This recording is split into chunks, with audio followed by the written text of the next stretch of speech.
All right, everybody. Well, thank you again for taking some time this evening to come together.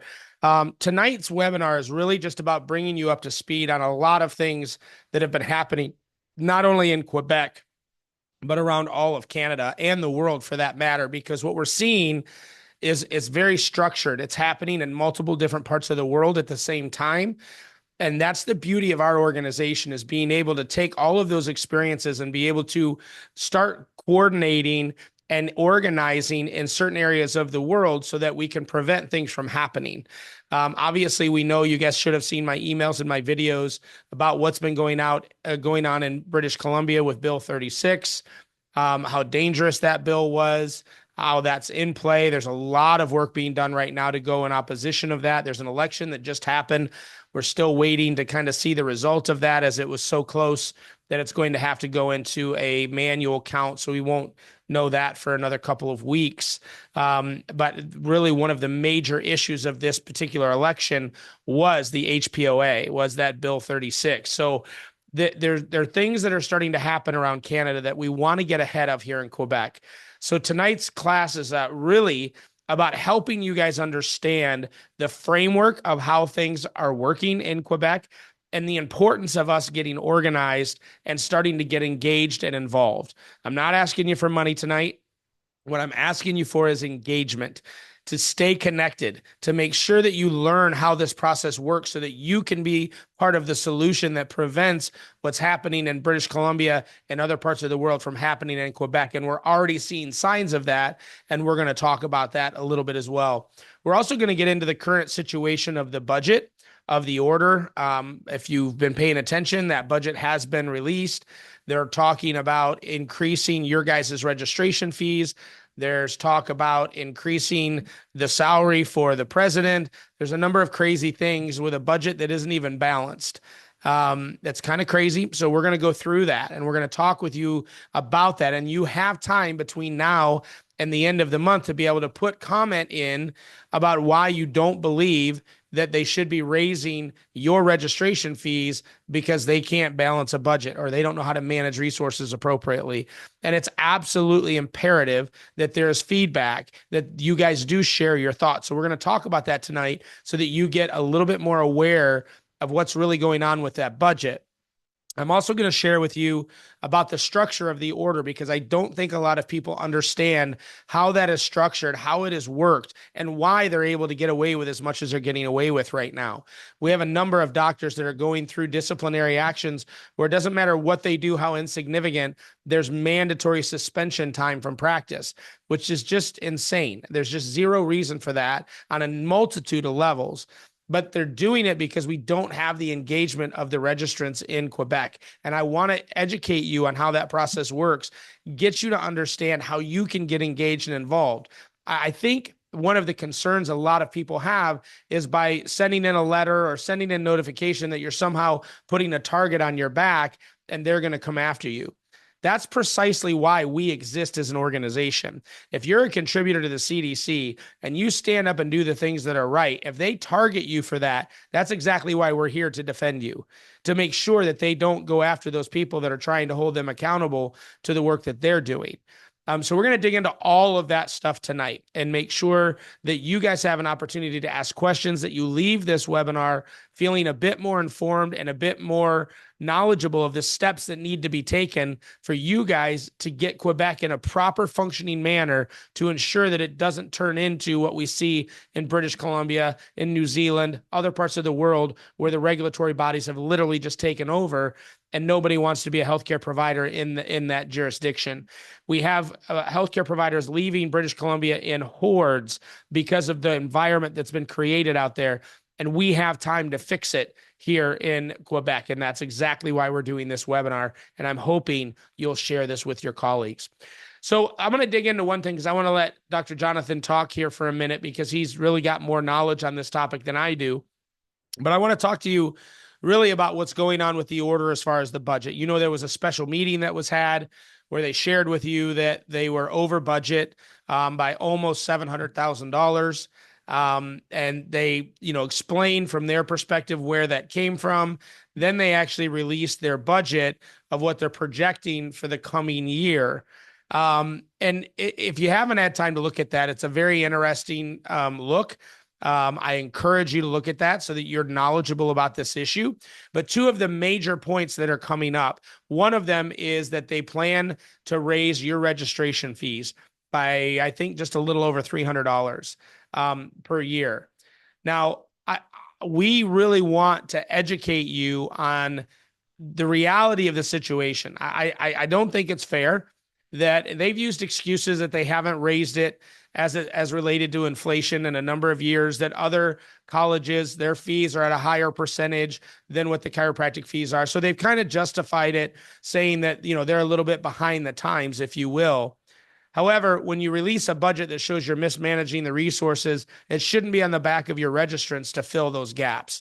And that's really precisely what's happening. So, Jonathan, I'm going to go ahead and let you dig into this a little bit more and have that conversation, and then I'll jump in after you. So if you're ready, I'm going to go ahead and let you talk about that, Doc.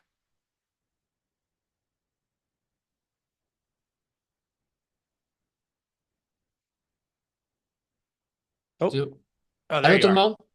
Yep, I got you Yes. now. Do you want me to share the screen right now, or I'm on a. Yep, you have the time. So if you're ready to share the screen, go ahead. If you want to talk first, whatever you want to do, Okay, you're in control. and it's gonna be in French, okay? I'm, Yep, that's I'm fine. more good. Fait que bonsoir tout le monde. Alors, juste pour vous dire que quand on a pris tout le monde le déficit, on pensait que c'était la fin du monde, que c'était catastrophique. C'est déjà arrivé dans le passé, un déficit comme ça. Si vous vous rappelez les publicités que l'Ordre avait faites à l'époque, là, la clé dans le dos, ça avait coûté cher. On avait été en déficit, puis ça avait été corrigé en coupant les dépenses dans les comités chiropratiques. Mais c'est une des seules fois que c'est arrivé. Là, j'ai dit, qu'est-ce qu'on fait? Comment on va comprendre ces dépenses-là? Comment on va comprendre la dynamique de l'ordre?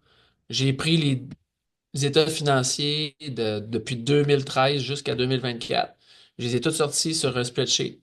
Puis si vous, je vais vous montrer je vais partager mon écran.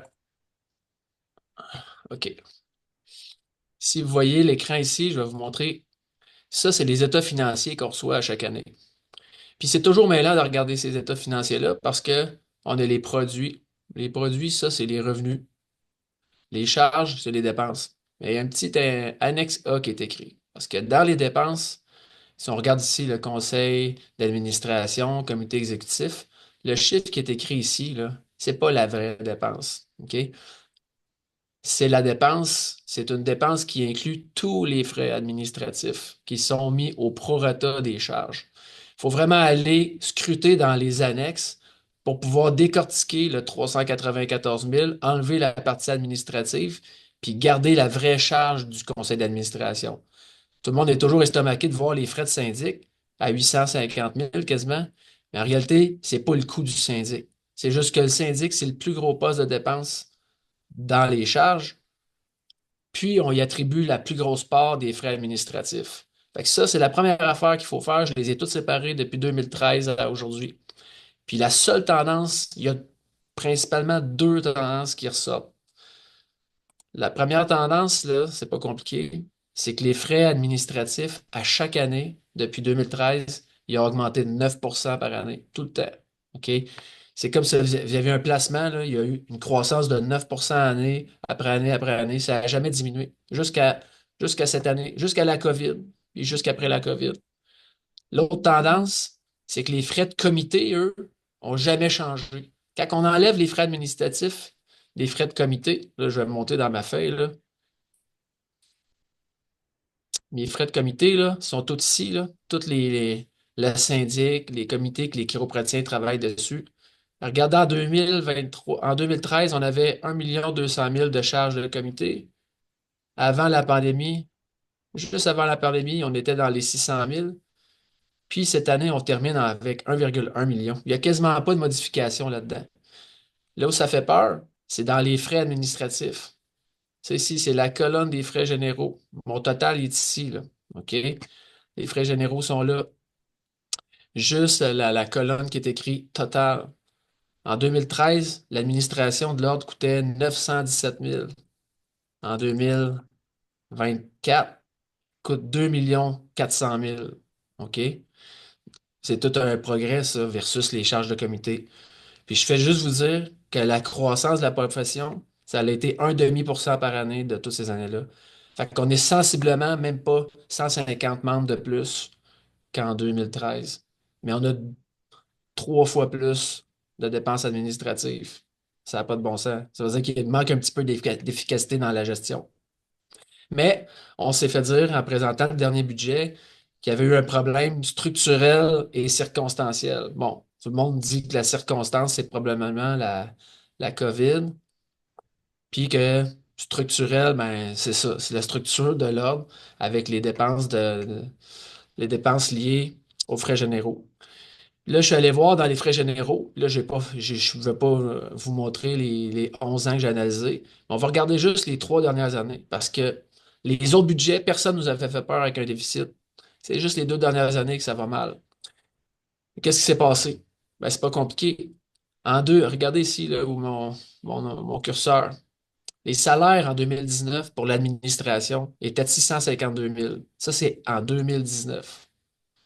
En 2022, en 2023, en 2024, ça, c'est juste les salaires de ceux qui travaillent à l'ordre. La directrice générale, les adjointes administratives, les différents membres. C'est pas compliqué qu'en 2019, il y avait 6 employés permanents, incluant la directrice. Puis on en a 12 aujourd'hui. Ça a doublé.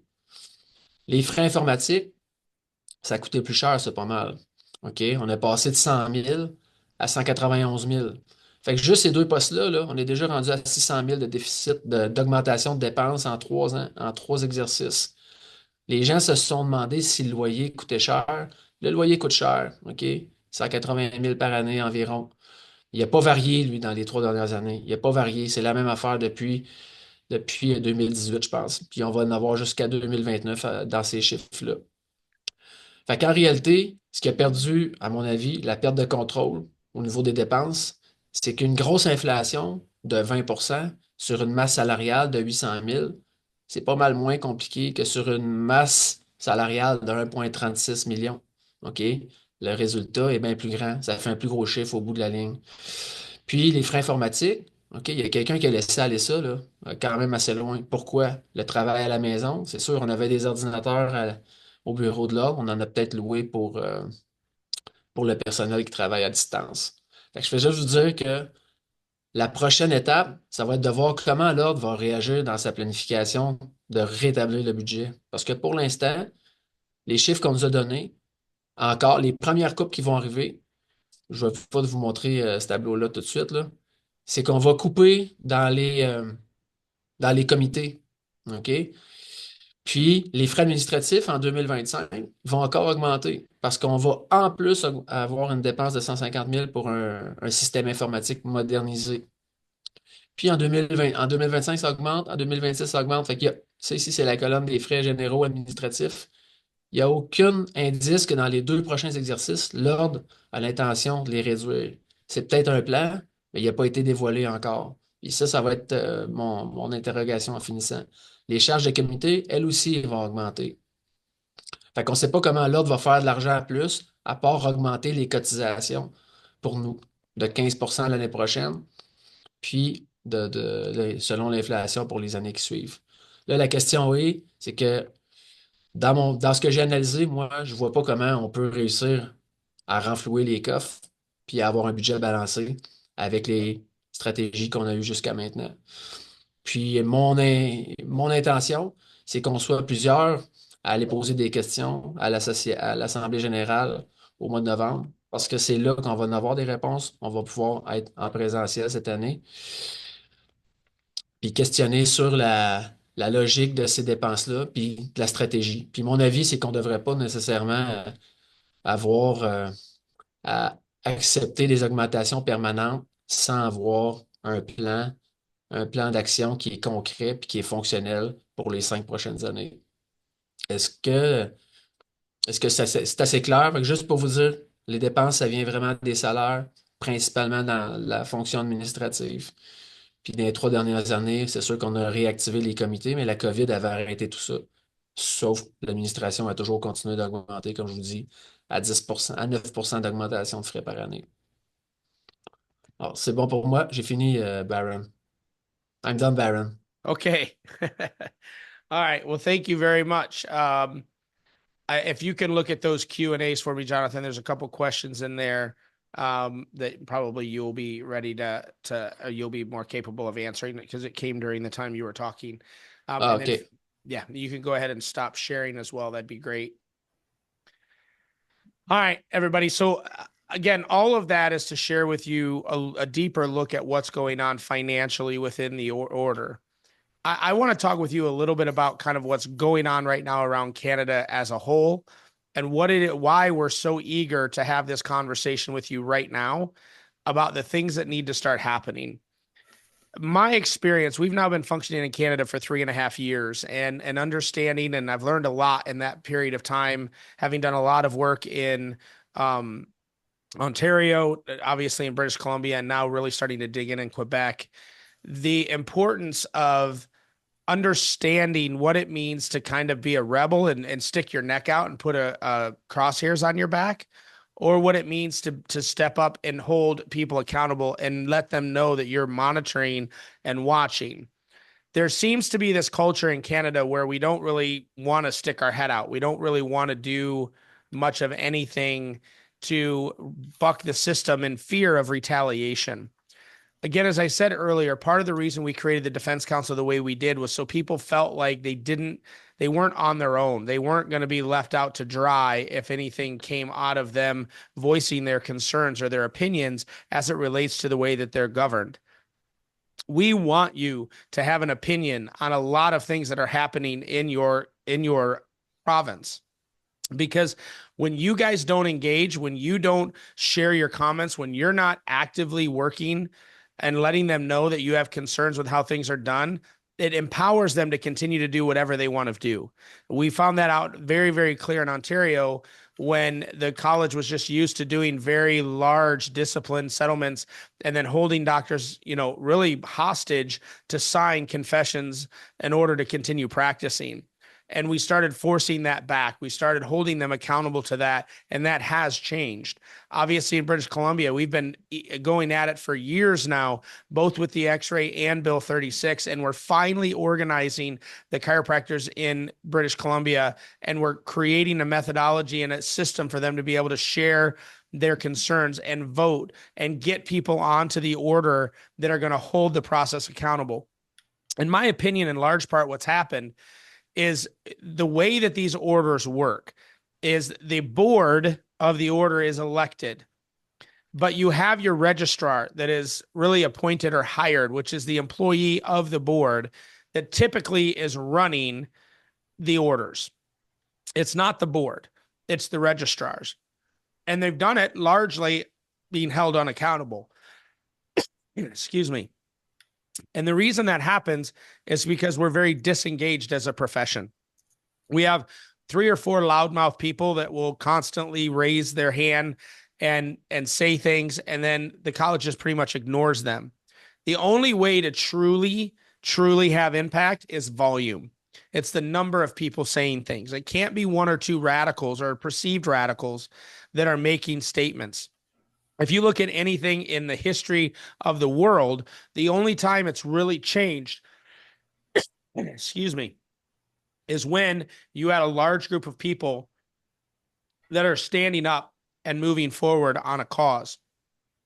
All we're asking right now is for chiropractors to start voicing their opinions. One very quick, easy way to do that right now is to say, we don't think it's appropriate that you're raising our fees in order for you to balance your budget that you've been mismanaging. I think that's a very easy thing to say. And if it comes in volume, then you don't have to worry about being that one person that they're targeting. If they did target you again, I promise you we're here. We almost hope that they do that occasionally, because it's very easy to be able to defend that when you did something and then all of a sudden they retaliated, because that is not their job. Their job is not to do that. And I know we've heard the horror stories. I know we have a number of doctors right now that are going through a disciplinary process, and it's very scary, the idea of being suspended for months on end because of some dumb little system or an interpretation of something that's happening in an office. So I understand all of that. Please know I deal with it every day, and I would never ask somebody to do something I wouldn't do myself. But what we're asking you to do is to share with them that you're reading this stuff, you're looking, and you're going to ask questions, and you're going to stand up for yourself. Imagine that right now we have 53 people that are on this Zoom call right now. If all of you just sent an email to the Secretary of the Order stating that you've been notified that they're considering increasing your registration fees, and you have a problem with that, considering that they released a budget that wasn't balanced and a clear mismanagement of resources. Like, just making that statement in and of itself can make that happen. When you get to the AGM, that's when you actually deal with the issue of giving the president a raise, which I don't know any CEO gets a raise when their business is losing, excuse me, almost $1 million. So it's kind of crazy to me that that would even be on the topic in this particular juncture.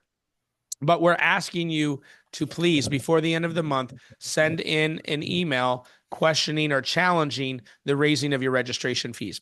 Now, one of the other things I want to talk to you about is how do we really get involved? Because one of my concerns that we're seeing, there's already been 2 bills that have been introduced in Quebec. Neither of them affect chiropractic right now, but it's Bill 67 and 68. And forgive me, guys, I have a little tickle in my throat. But neither one of them currently affect chiropractic, but there's a lot of language in them that is very similar to what we saw in Bill 36 in British Columbia. And we really got to be careful. There are some great things. It's a modernization. There are some things that chiropractic should definitely be a part of, but we also want to be very, very clear that both the association and the order have opinions. You need to know what these are your 2 bodies that do the political work in Quebec. It's very important to challenge and question them on what's their position of the bills. And they're saying within the next 3 to 5 years, chiropractic is going to be brought into these modernization acts. But this is things like amalgamating the board, which means the chiropractic order would go away. This happened in British Columbia.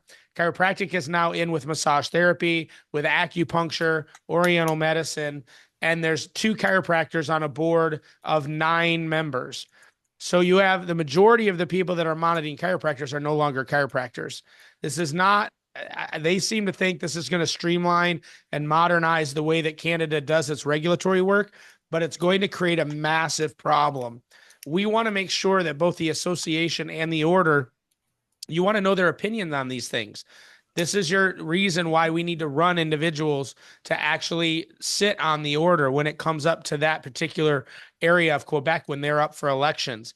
Another thing I'm going to show you here in a little bit is you don't even have to run to be on the order to sit on a committee that does a lot of this type of work to stay plugged in and knowledgeable. The more that we have people on there that are knowledgeable of what's going on, the less ability the order has of doing crazy things. Because there's more eyes on this. There's more people asking questions. There's not just a bunch of people that are placed on committees to do the work and the bidding of the registrar.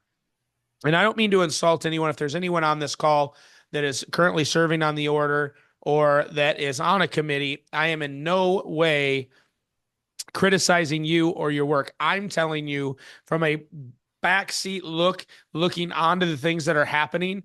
It's often, most of this looks like they're just people on there that are doing the bidding of a few people in the order rather than the order functioning the way that it should, where there's a lot of discussion, a lot of back and forth to come up with a consensus on an action. That doesn't seem to be happening based on what we're seeing on the back end of a lot of the things that are coming out of the order, such as this budget, such as them increasing your registration fees, such as giving the president a raise with a budget that's way out of whack. Like, these are just, this doesn't seem like there's been a lot of debate and dialogue. It just seems like there's a few people making decisions, and that needs to change. And that's why you get involved. The key to our success in chiropractic around the world, because we are so small in comparison to any of our other counterparts in the healthcare system, is organizing. We can do a lot more with engaged individuals than we can with just sheer numbers.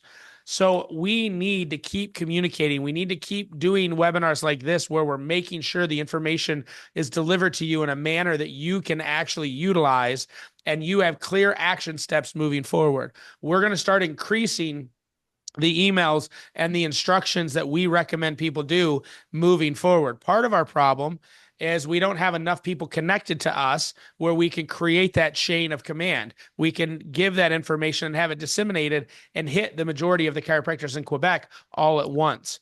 So part of why we do these things is to really try to give you information, show you that we're staying abreast of what's going on, and then give you the guidance you need and the safety and security you need to be able to move forward in faith, knowing that we're not sending you off a cliff. So I want to show you real quick what I'm talking about here.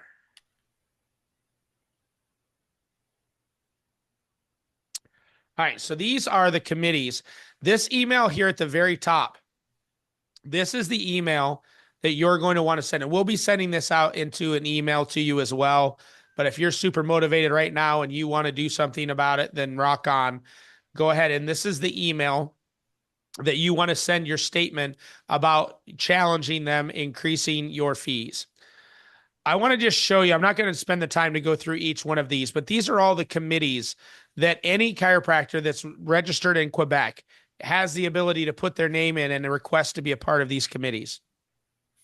There's an admissions committee, a board of arbitration, professional liability, admissions. Oh, excuse me. I repeated myself there. Sorry. Board of liabilities, disciplinary board, educational committee, professional inspection, complaints review committee, syndicate's office, ethics and professional conduct, and then functional committee, which is a committee of illegal practice of chiropractic. This is monitoring all the complaints of unlicensed people doing chiropractic throughout Quebec.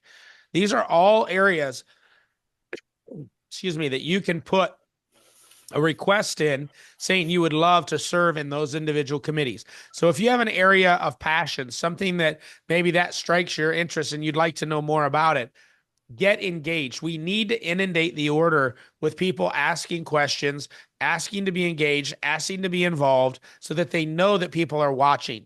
I cannot share with you enough the power that we had in Ontario when we actually started challenging and having people requests. We did a series of did you knows in Ontario, educating everyone if they knew of the things that the order had been doing over the last 5 years, changing bylaws, having meetings off camera, different things that they didn't even realize were happening because they're not really plugged in, but it leads to where the decisions come from that ultimately you are governed by.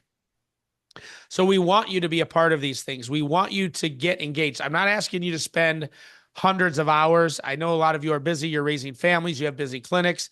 I get all of that. But if you want to create an environment where you're proud to be in and you're not going to be like British Columbia, where there's a mass exodus of healthcare providers because the environment is too toxic to work. Same thing happened here in the United States and Canada. In California. It got so bad in California, we literally had a mass exodus of millions of people picking up, leaving their practices, pulling their kids out of school and going and practicing somewhere else because they just couldn't do it anymore. We're wanting to get ahead of that. I know that's not human nature. We really don't get super involved or engaged until the fire's in our backyard. But I'm asking you to please work with us. There's opportunities in Quebec right now for us to get engaged, for us to be able to start creating an environment where the order actually is doing the work the order is supposed to be doing. The association's doing the work that it's supposed to be doing. And there's a cohesiveness to how we deal with issues throughout Quebec. But that requires the registrants to actually get engaged, to start pushing back. So that is my request to you. We're doing our best by looking at this, monitoring it, looking with our attorneys, making sure that, those that are being disciplined fairly, which is not happening right now. As I said, we have a couple. It seems to be that right now the attorney that's part of the disciplinary committee is really going crazy with these suspensions. No matter what's going on, doesn't matter what the complaint is, they're going after immediate suspension, and that's again very reminiscent of the language that we saw in British Columbia. So we need to stop that right now. So we're working with our legal teams to get that done. But I'm asking you guys to start sending emails in, to start asking to be a part of committees, to start sharing this type of information with your colleagues so that we can organize together. And then if something does come that's as scary as Bill 36 in BC, we're in a much better position to fight against it. Excuse me. So I want this information to be spread as far and wide as we can throughout Quebec. And then the second thing I want from you guys is your feedback. I need to know what you're seeing, what you're hearing, the things that have you concerned. This is really the strength of our organization is you. So you communicating and responding back to me saying, Baron, we heard this, or this is happening. I'm not saying we're going to jump on everything all the time, but getting that information and us knowing what's going on and what's happening individually on the ground level is very, very powerful for us to start making decisions on what we do start going after, who we're defending, and so on and so forth. So please, as you're doing the things we're asking you to do, give us feedback. If we give you advice you're not comfortable with, please give me that feedback so that we can talk through it and work together to find a solution that works for everybody. But we've got to get engaged. We have to continue to organize. So I'm going to leave it to that. Max, were there questions that you saw come through that we need to address, or have you been handling those as they're coming through? The question have been handled by me and Jonathan. So maybe just add that you do have lawyers in Quebec, that the lawyers that you have in Quebec are from Quebec, and they do understand Yes. the system in Quebec. It's not American lawyers or outside of Quebec lawyers. Yeah, that is correct. Whenever we go into a new country, we do two things. The first thing we do, excuse me, is create what we call fire teams. Fire teams are individuals in that particular state or province or country, wherever it is we're doing the work. And they're my conduit to the rest of that area. So I don't really ever move or do anything without the fire team being aware of what's going on and them giving permission to do it. That's something I started from the very beginning because I never wanted anyone to think that we were pushing to do something that you guys didn't want done in your own home turf. I'm not pushing agendas. I'm trying to protect the rights of practicing chiropractors. The second thing we do once we establish our fire team and we have our local people on the ground that are giving us the information we need to make decisions is we build our team of experts.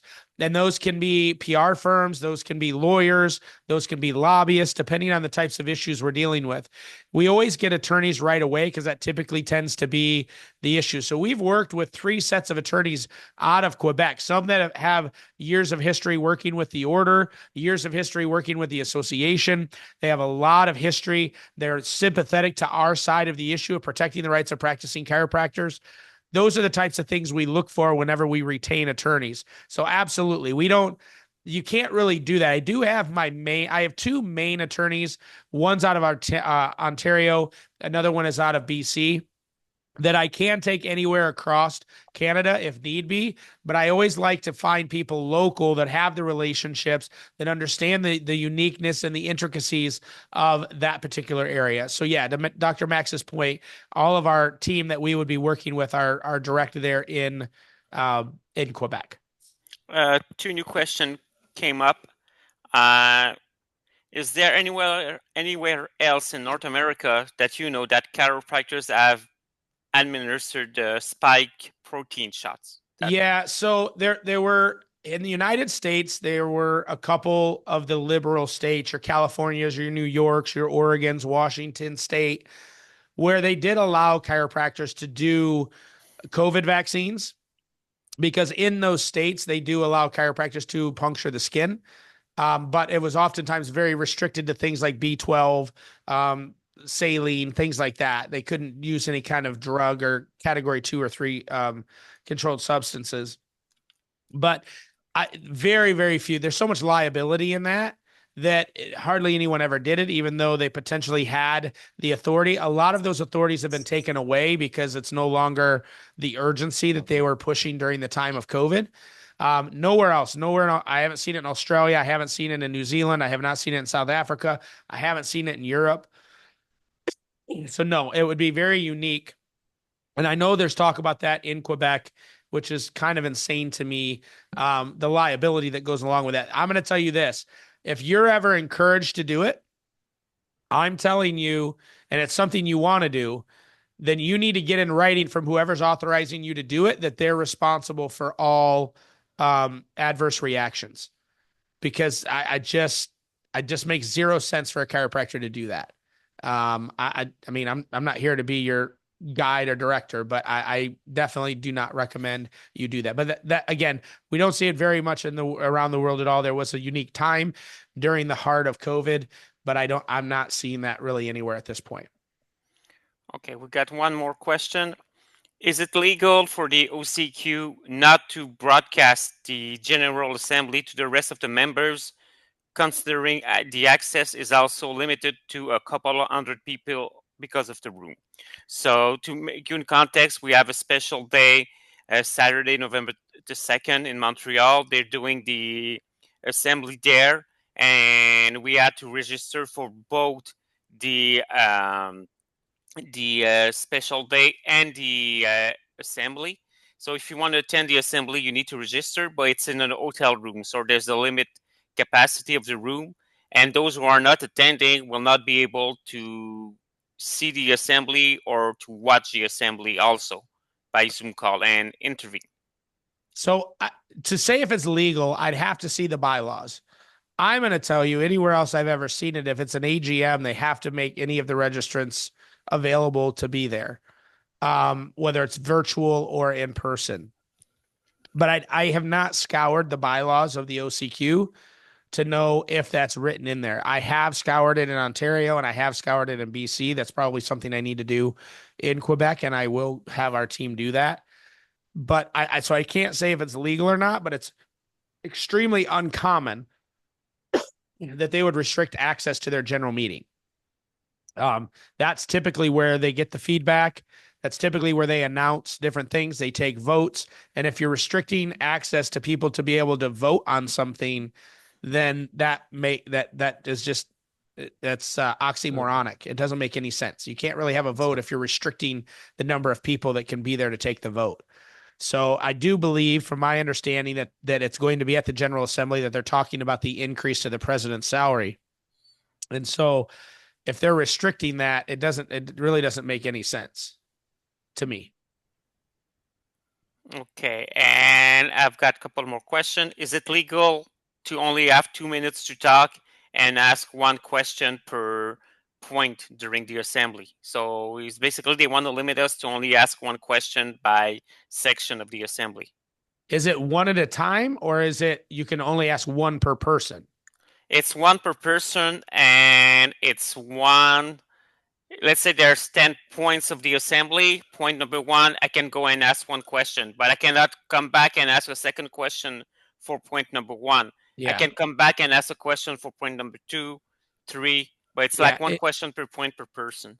It is normal to have some kind of control from people taking over the meeting by running their mouth. I've never seen anything that stringent. Again, this is why it's so important that we get involved. We get on committees and we start having these conversations, creating an open and transparent environment between the order and the registrants. But I have seen varying types of ways to control, because we do know that there are those personalities that'll get up there and ask 175 dumb questions. And so I have seen a lot of structure to try to minimize that. But that seems a little crazy. You have 2 minutes and one question per point. That seems a bit restrictive. Okay, and one of the answers that we get from the OCQ is that they tell us that it's too complicated to do an AGM both in person and virtually. So that's the reason that they don't do it. Well, that's hogwash, because it happens all the time. Churches do it. How can't they? So yeah, I'm sure that's an excuse, but it's not a valid one. Okay, and then we have one more about informed consent about vaccination in the States, where they states that there's something on the spot here. Okay, were there states in the United States where chiropractors got in trouble with vaccination and informed consent, saying that what the chiropractors sign was illegal. Okay, meaning I'm not sure in the context of that a chiropractor was recommending people not take it because of informed consent, or these are chiropractors that did perform the vaccine No, without I think giving. it's the consent, the chiropractors that did vaccination was the informed consent or the form that the people that were vaccinated by chiropractors signed. Was it brought up to court that that consent was illegal because it was a chiropractor and administrating the shot?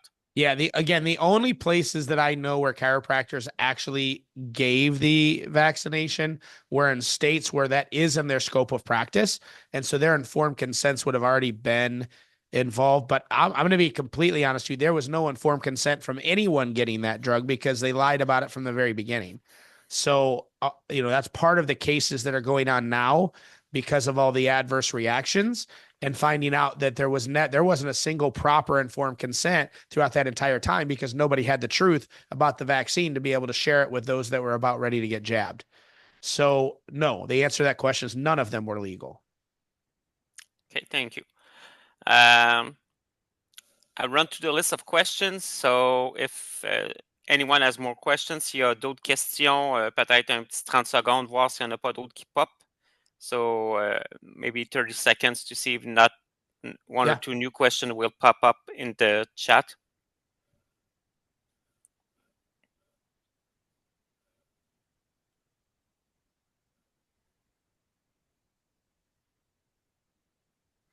Okay, there's one. Is there a way to communicate worldwide to the profession the concerns for ethics of DC vaccinating? Yeah, I know that seems like a big issue in Quebec right now. That's just not an issue anywhere else in the world. Like, I mean, there was not a single person or chiropractor in Australia that was doing it or was even authorized to do it. There was in the United States, like I said, it was 3 states, and I don't even personally know of hardly any chiropractor that actually did do it, even when they were authorized to do it. That's just not a discussion anywhere. There are a lot of conversations about the efficacy of even getting into that period from a chiropractic perspective. But I will tell you, and I have meetings with the World Health Organization. I have meetings with the WFC, with a number of different groups. Well, not with the WFC, but individuals that are part of the WFC. And that's just not a thing where anyone's trying to get chiropractors to be another outlet to be able to deliver that. Yeah, one comment. We in Quebec, just to tell you, we had many DCs and even students that did vaccination, and they even got an award from our order. Yeah, that's insanity to me. Well, Yeah. that was a very isolated area then because that's not happening anywhere else in the world. Okay. And we got one comment that you told the members to write to the secrétaire au CQ. When they're writing, they can ask for the assembly to be broadcast through Zoom. Absolutely. 100%. Yeah, just say I'm not able to make it live because of the limitations, but I definitely want to take a part in that assembly. Is there an opportunity for us to see it virtually? And if they respond back and say no, say, well, that doesn't seem right. If you have registrants that want to be engaged, why wouldn't you create a platform to do that? And we request that be done. Yeah, absolutely. Okay. No, it's not you can give awards for anything. So, I mean, it sounds asinine, but no, there's no legality to that.